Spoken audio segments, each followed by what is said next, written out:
అల్లూరు సీతారామరాజు జిల్లా పాడేరు మోదకొండమ్మ ఉత్సవాల్లో 6 ఏళ్ల పసిపాపపై అత్యాచారం ఘటనకు సంబంధించిన నిందితుడిని పోలీసులు సోమవారం పట్టుకొని అరెస్టు చేశారు.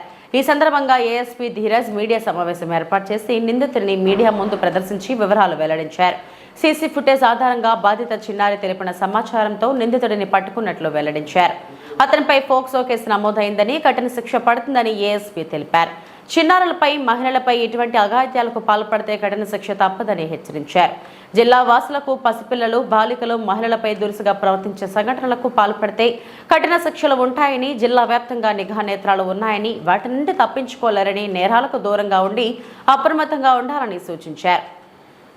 అబ్డక్షన్ కంప్లైంట్ వచ్చిందండి. ఒక చిన్న పిల్ల మీద ఒక వ్యక్తి నైట్ టైం 10వ తారీఖు నైట్ టైం 2 గంటల సమయంలో ఆ అమ్మాయి ఇంటి నుండి తీసుకెళ్ళి పక్కన నిర్మిస్తున్న ఒక భవనంలోకి తీసుకెళ్ళి ఎవరు లేని సమయం చూసుకొని ఆ అమ్మాయికి బలాత్కారం చేయడం జరిగిందండి.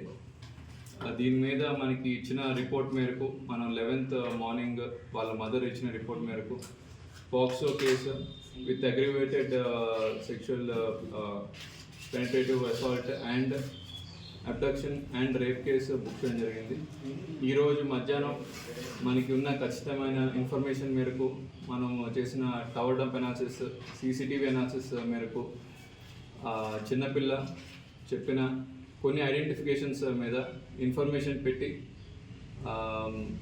ఎవరైతే అక్యూజ్డ్ ఉన్నారో అక్యూజ్ని ఈరోజు పట్టుకోవడం జరిగింది అండ్ రిమాండ్ చేయడం కూడా జరిగింది.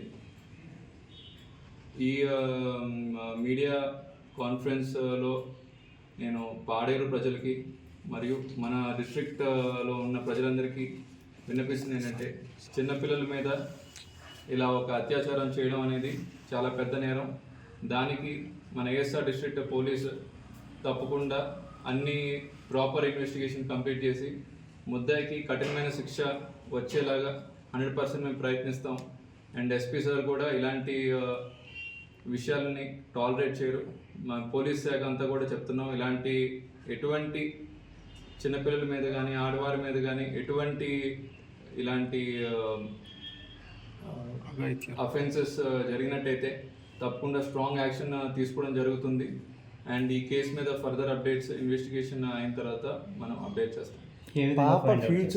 ఈ రూల్స్ ప్రకారం విక్టిమ్ కంపెన్సేషన్ అప్లై చేయడం జరుగుతుందండి. అది త్రూ కోర్ట్ మన కలెక్టరేట్కి వెళ్ళి అడ్మినిస్ట్రేషన్ సైడ్ నుండి విక్టిమ్ కంపెన్సేషన్ అందుతుందండి.